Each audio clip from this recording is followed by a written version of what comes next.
Hello everybody. Today I want to talk about taro, or taro root as it's known. I think that's how it's pronounced. I hope it's how it's pronounced, but I also don't really care because it's never come up in my life that I've mispronounced the word taro. But this is something of an ugly vegetable, but it is a root vegetable, like a potato, like a turnip, parsnip, swede, etc. The main difference between those, this and those, I think, is because when we have a potato, or when we have a sweet potato, when we have yams, swedes, maybe not parsnips, but turnips, those are all pretty uniform. You think of a potato.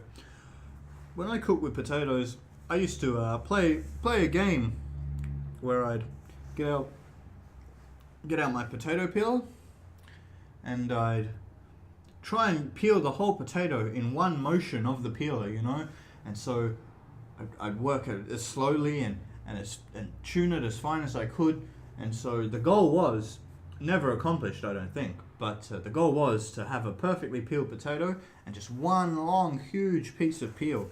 That's the dream. When you've got that, what could possibly be better?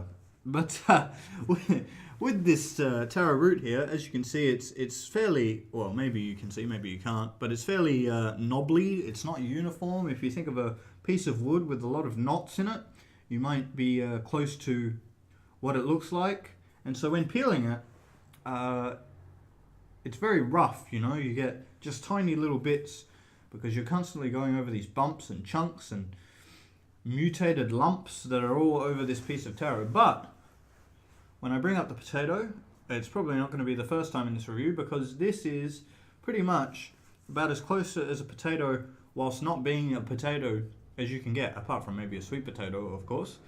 On the inside, it's this color, pretty much clear, creamy white, but you'll also get other taro roots. There are like a few varieties, but I think they're all essentially the same. But when you cut them open, you might be surprised, shocked, to see that there are like purple or darker flecks and spots in there, and sometimes as they get perhaps a bit trimmed back and older, just sitting on the store shelf because nobody buys them, because nobody has any idea what this stuff is, as they get trimmed a bit back, it looks a bit like cookies and cream. If you think of like an Oreo milkshake or smoothie or whatever the kids call it when you go into your fast food restaurant or your KFC.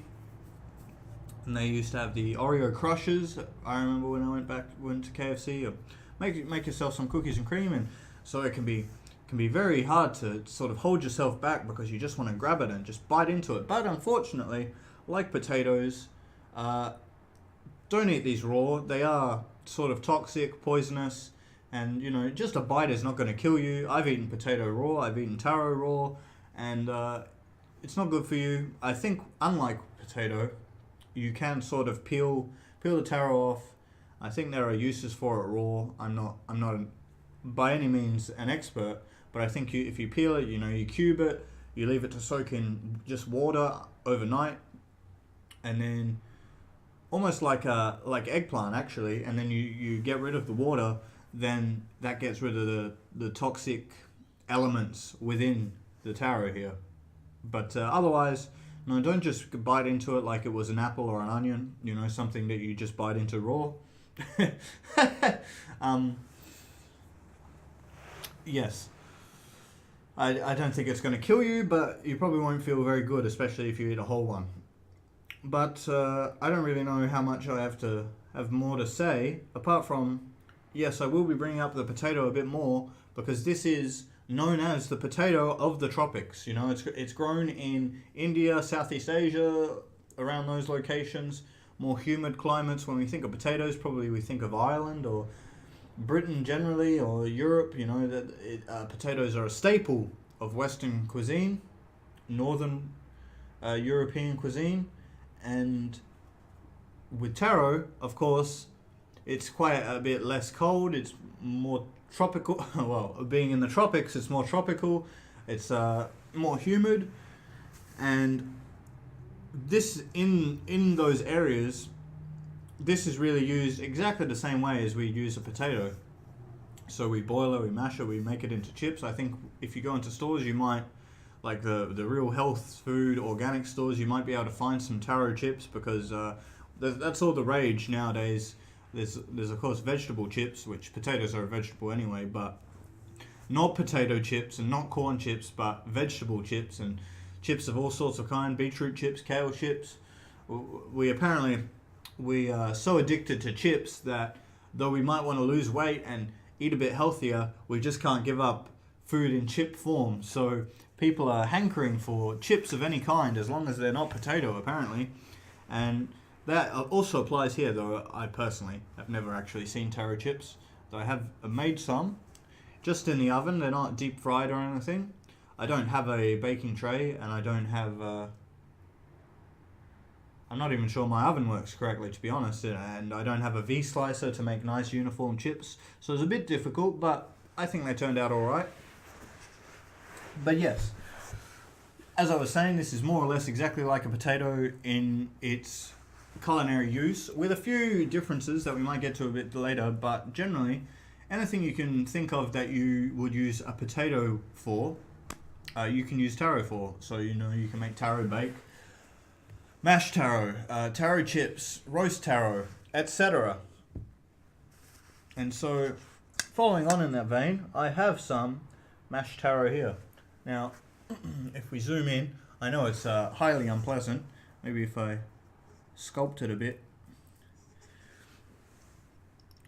It does not look appetizing in the least. It's looks like clay.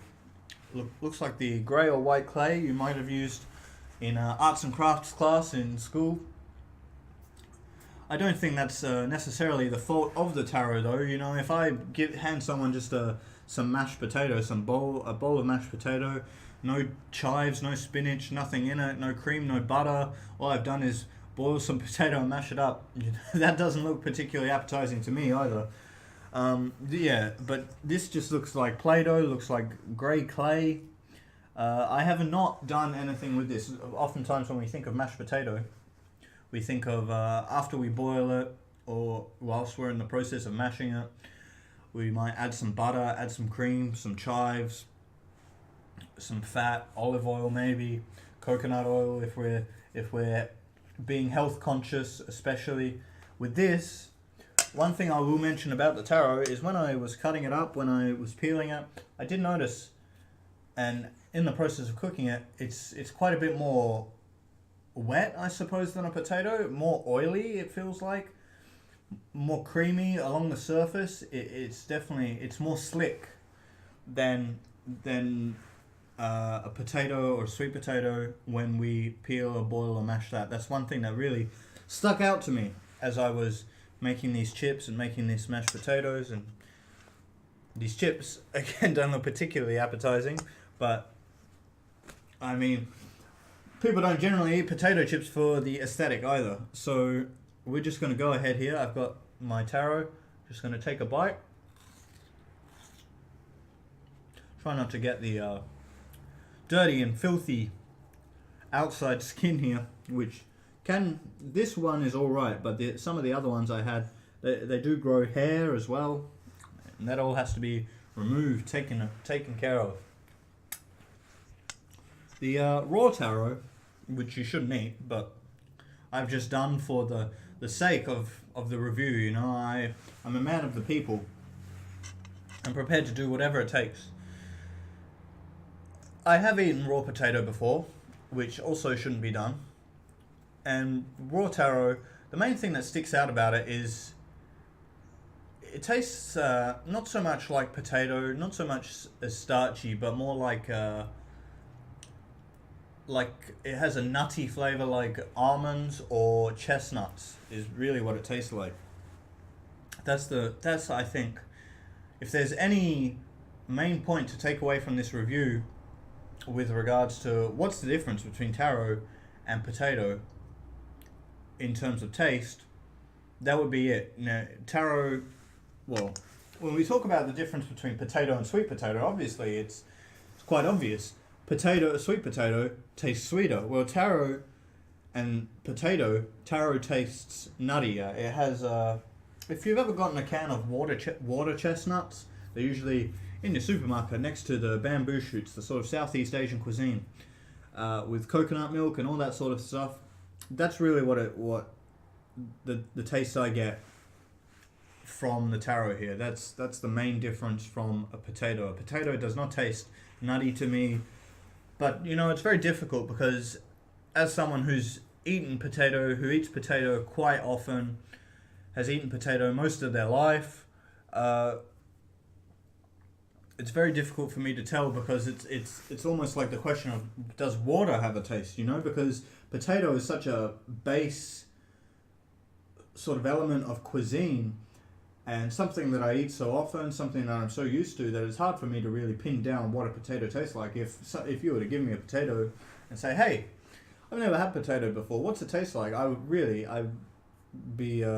be struggling to tell you, because I just have to turn around and say, well, it tastes like potato, which obviously that doesn't help anybody, but it tastes like a starchy root vegetable. It doesn't taste like Swedes or turnips or parsnips or taro or sweet potato. It just tastes like potato.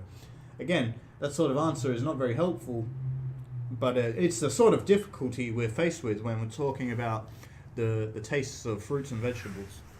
Okay, so we'll sort of dive into this Play-Doh looking muck here.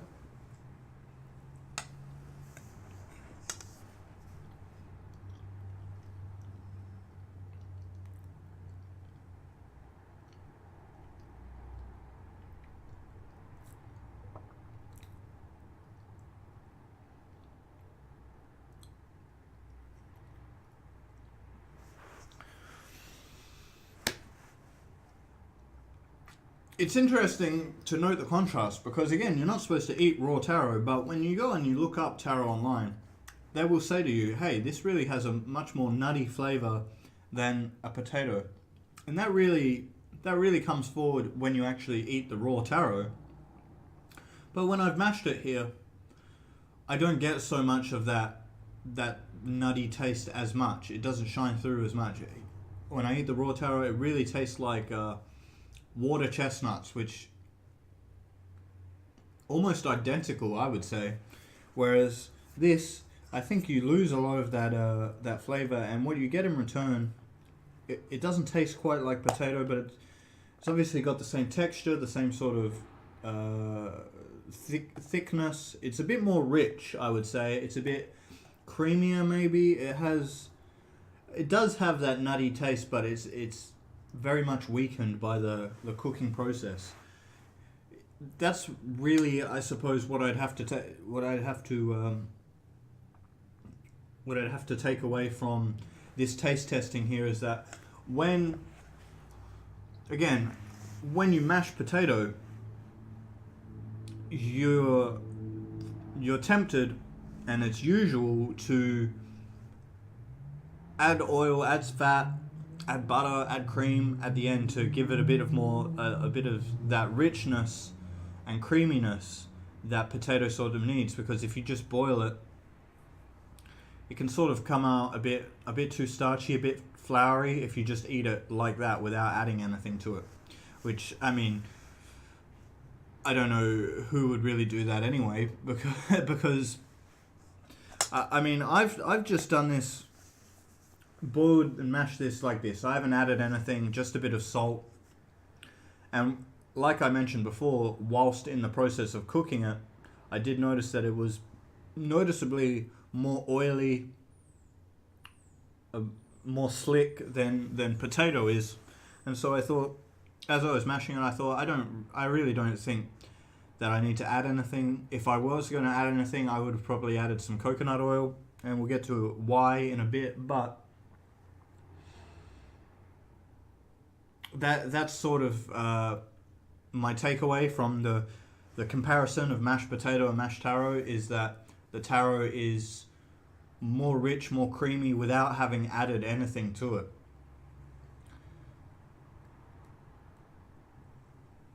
The thing that I sort of want to mention though is when I review vegetables, and I've brought this up multiple times before, obviously who the hell wants to eat any food like this just boiled and mashed with a bit of salt? Very few vegetables are flavorful enough to just be eaten like that and have most people enjoy them and say, wow, that tastes great. You know, most people that do eat vegetables like that, they're not doing it for the taste. They're doing it maybe to make up calories, just have something to eat, and that's fine. But for the purposes of this review, I don't really want to be adding and making a whole dish here, because then you can sort of lose how this tastes and how it might be used underneath all that stuff, as opposed to me just doing something very simple with it and then trying it like that, and then I can sort of say, okay, this is what it tastes like, and this is what it can be used with, and the flavor combinations that I think will work. Would I recommend just boiling and mashing taro and then eating it like that? Probably not. Not unless you're really trying to get a sense of how it tastes. I've got a few taro chips here, and unfortunately these aren't my best chips. I did attempt to record a review just previous to the filming of this one, but the microphone wasn't on, and so now I'm redoing it. I've got these chips. I think they're alright, but I don't know. I'm not very good at baking things on account of not really having a baking tray or not even being sure if my oven works properly, but here we go.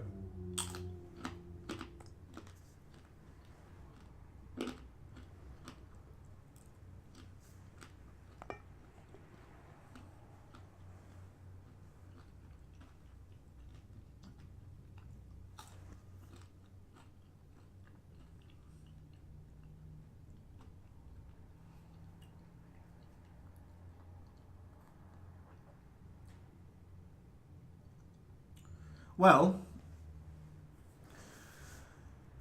good news and bad news, I suppose. Well, they're the same sort of news, but it just depends on how you interpret it.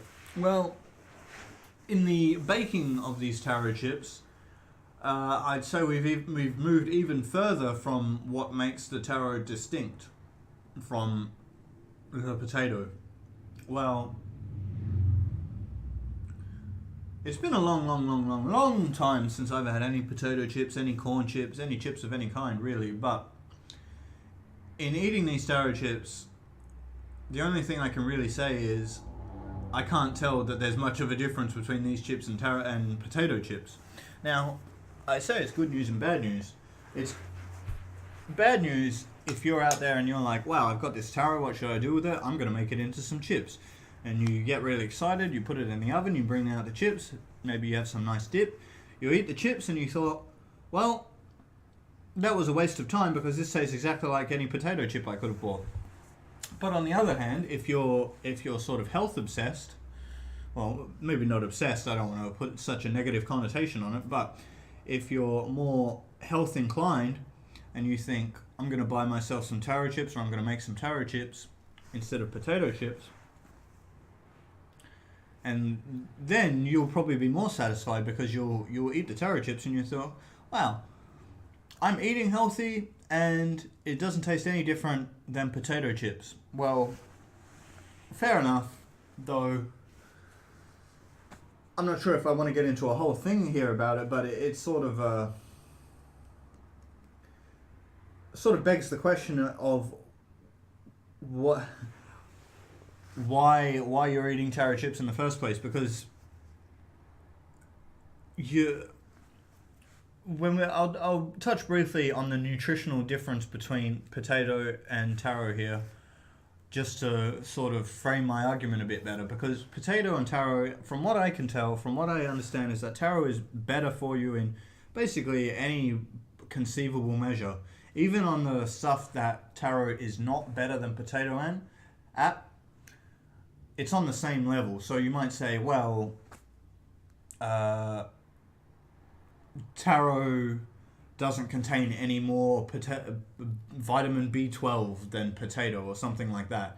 And that's true, but potato doesn't contain any more vitamin B12 and it doesn't contain any more of anything else from all I can tell. And it's difficult. You know, I don't have a home testing kit here. I can't give you all the information on the nutritional content on this stuff because you just Google this stuff and it comes up with a table, and who am I to really question it, because I can't validate it or anything. But from what I can tell, taro is better for you all around the board.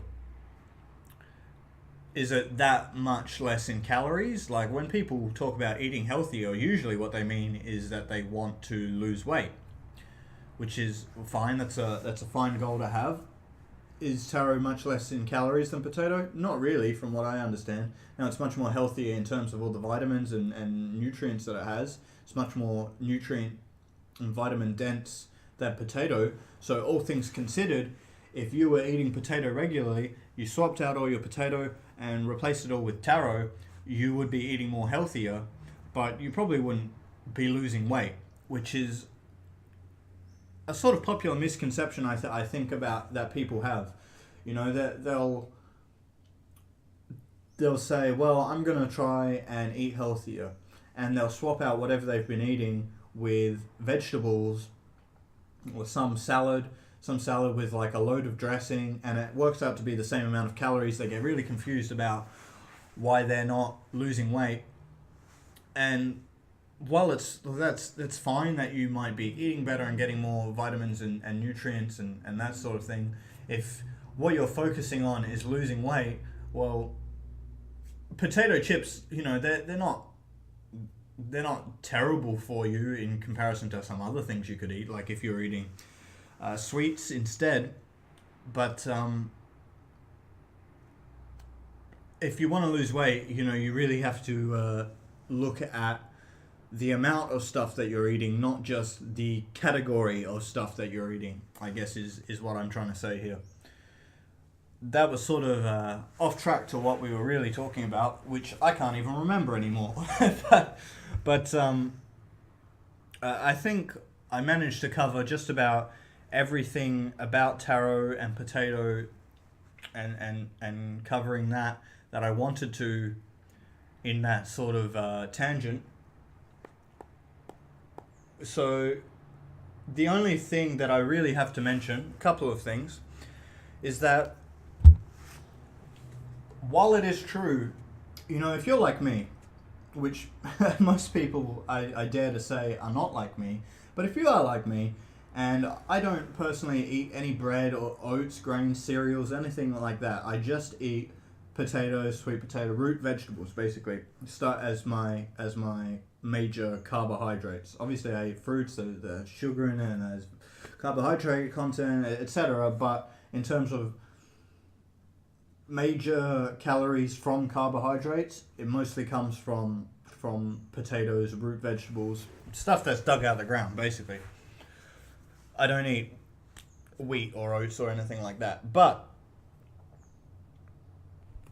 so if you're like me and you're thinking, you look at this review or you look at the comparison tables comparing vitamin content from potatoes to taro, and you think, wow, taro, that's amazing. I'm surprised it's not a superfood. Maybe it is a superfood. I don't bloody know. I don't think it is, but maybe it is.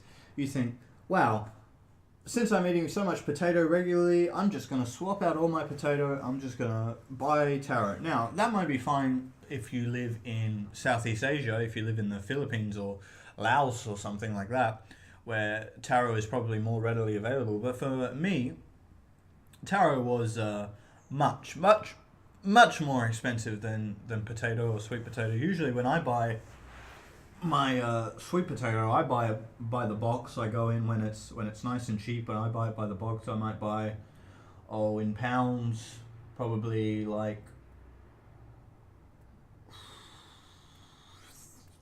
35 pounds or something, and that costs me about $15, let's say. Whereas taro, I pay when I went to buy this was probably $5 or $6 per pound, and that could just be because it's not in very high demand. But I doubt this review is going to make people start demanding taro and then in such high quantities that the price drops for everybody. So if you're also like me and you don't just have money to throw around buying obscure root vegetables to eat every day, then that's also something you've got to sort of consider. Because taro is quite expensive, like yams, it can be quite expensive. Second thing that I wanted to mention before I sort of leave off here, I don't think there's anything else, is that if you do decide to go out and buy taro, and you think, wow, that's something interesting and something a bit exotic that I haven't had before, I probably wouldn't cook it like I have now. Like I said, the taro chips, they taste pretty similar to potato chips. Mashed taro, it does taste a bit different to potato, and it is true that you can just take any recipe, as far as I'm concerned, that calls for potato and replace it with taro, and it'll turn out pretty much the same, just with taro in place. And it does taste a bit different, but the point is that taro is used in cuisine in terms of how it's cooked exactly the same as potato is.